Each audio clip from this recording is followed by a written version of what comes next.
लेकिन परमेश्वर हमसे जिस रीति से प्रेम किया है और परमेश्वर हमें आज्ञा दिया है, मैं तुमसे जिस रीति से प्रेम किया हूं तुम भी एक दूसरे से उस रीति से प्रेम करो।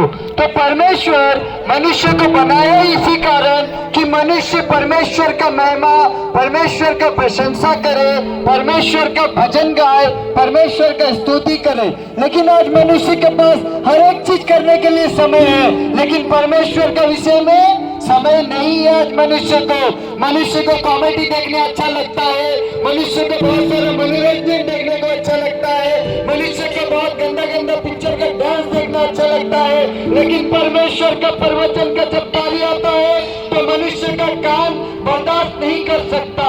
इसका कारण है पाप। आज मनुष्य पाप किया और परमेश्वर से दूर हो गया।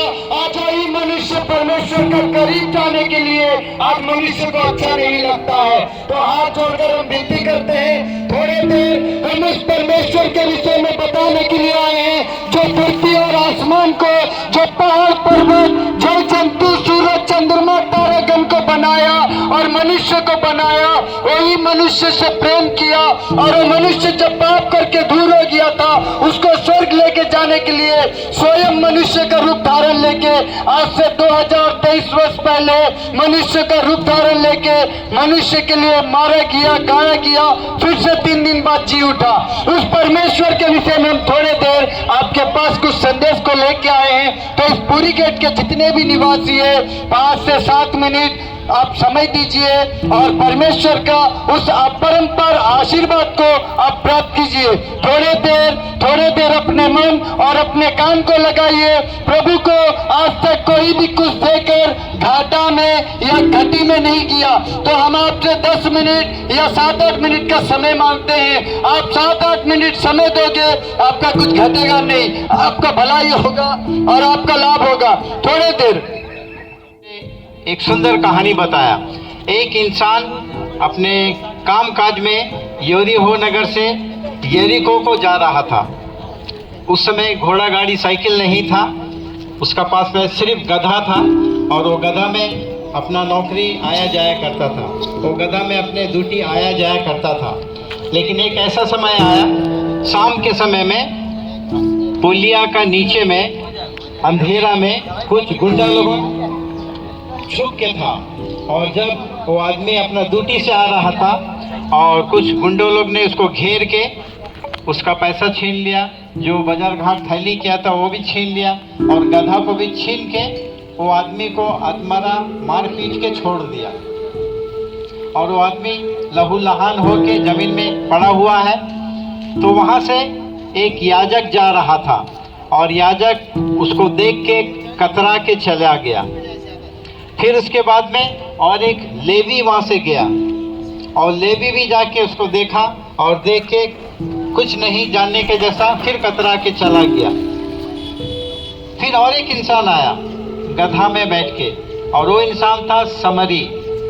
वो समरी स्त्री गधा से उतरा और उतर के अपना गधा में जो थैली रखा था, मेडिसिन का, दवाई का थैली रखा था, वो थैली का दवाई खोल के और उसको रुई, तेल, दवा उस जख्मी आदमी का बदन में लगाया और लगा के उसको पानी उनी पिलाया और फिर गधा में बैठा के लुढ़का के दवा खाना का पास में ले गया और डॉक्टर से कहा इसका देखभाल करना, मैं शाम को जब लौटूंगा जो कुछ भी आपका बनेगा मैं आपको दे देगा। तो वो आदमी कितना प्रेम दिखाया।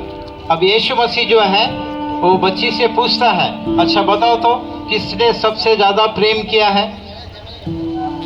तो एक बच्ची कहता है जिसने दया किया है। तो शास्त्र में भी बताता है जिसने दया किया है उसका पर में भी दया किया जाएगा। तो इसलिए शास्त्र बताते हैं तुम अपना पड़ोसी से अपने समान प्रेम रखो। तो यीशु मसीह ऐसा प्रेम किया है, बोलता इससे बड़ा प्रेम किसी का नहीं है कि कोई अपने भाई के लिए अपना प्राण दे। लेकिन यीशु ने, वो हम सबों का बड़ा भाई है और हम सब के लिए वो अपना प्राण को दिया है। तो इसीलिए शास्त्र बताता है जब कोई बीमार में हो तो उसका सुधि लेना, जब कोई भूखा है तो उसको खाना खिलाना, जो कोई प्यासा है उसको पानी पिलाना, कोई परदेसी है तो उसको अपना घर में ठहराना, कोई नंगा में है उसको अपना वस्त्र पहनाना। तो ऐसा करने से हम व्यवस्था को पूरा करता है, ऐसा करने से हम परमेश्वर को प्रसन्न करते हैं। तो इन सब बातों को हम लोग शास्त्र में देखता है। तो बोलता है जैसा तुम अपने आप को प्रेम करता है वैसा अपना पड़ोसी से भी अपने समान प्रेम रखना।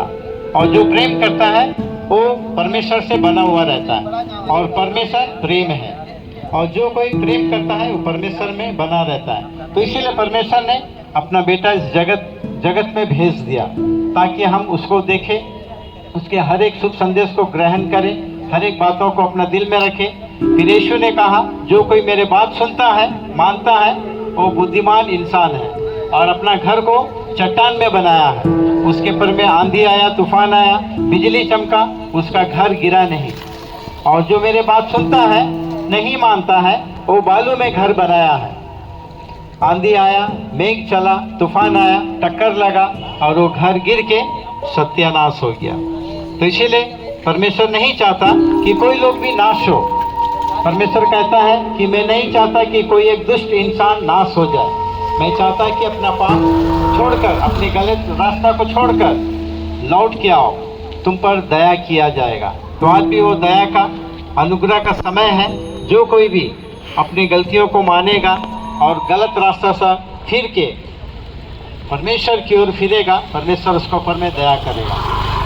प्रभु इस वचनों को, बातों को आशीष करे। थैंक यू, धन्यवाद।